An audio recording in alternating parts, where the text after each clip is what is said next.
Okay, this is an introduction video on the types of economic systems. And when we're looking at the US economy, we have to kind of put it into content of other economies around the world. So we're not, when we teach economics in this country, we take it from more of a capitalistic type of standpoint. So it's not necessarily going to be, it's biased toward our country. So if you're looking for a class on socialism or communism, then that's not something that we're going to cover, or mercantilism or any of those other types of systems. That's not what we do here, so that's not what I'm going to be teaching in this course. Right, so every society has to make a choice. What type of society are they going to be? And the way they make those choices is by asking a few basic questions. So for instance, they have to decide who's going to own the property. So let's say that is going to be a decision that each country has to make. So and the way that they answer that question is going to help to determine the type of economy they are. So for instance, in a communism society, it's communal ownership. In a capitalistic society, it's private ownership. In a socialistic society, it's government ownership. So that makes your decision for that question is going to help to determine the type of society that you are going to be. So if you look beyond that, there are other basic questions that countries have to look into. So there's just a couple different types of society or economic systems that we'll look at. So first one will be traditional. A traditional system is just when the elders will make the decisions for the entire group, for the entire society or tribe. And so you see that in Africa. You used to see it in the, for instance, in the Bible, there's an Old Testament. They talk about the elders. And so the elders would be the older, typically men, that would make the decisions for society as a whole. So that's one type of system. Another type of system would be what we call a command economy.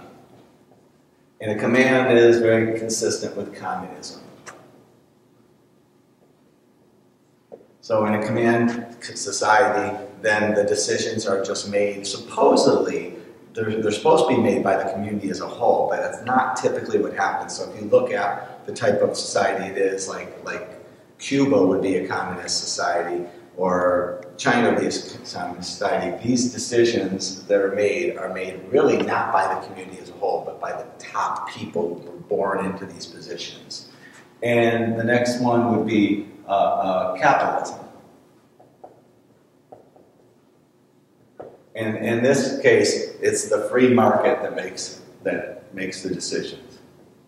And everything happens naturally here. So this is we're gonna look at that a little bit in this class. Okay, so we're gonna look at more of a capitalistic society, right? And then there's also, of course, there's some sorts of socialism,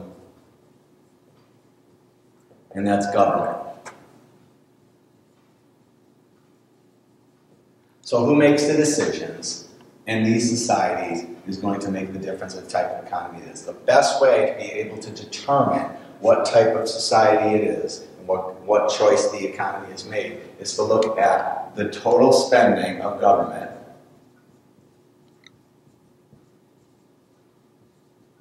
and you divide that by the total spending of society.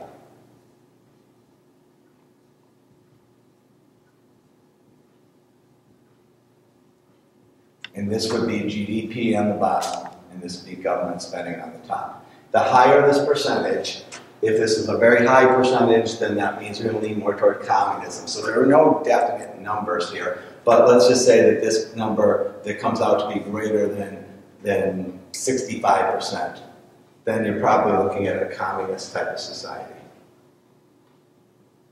If this number is between like 45 and 65, you're looking at more of a socialist. If your number's between, let's say, 44 and 25, you're looking more at what's called a mixed economy. And then below that is very strongly capitalism.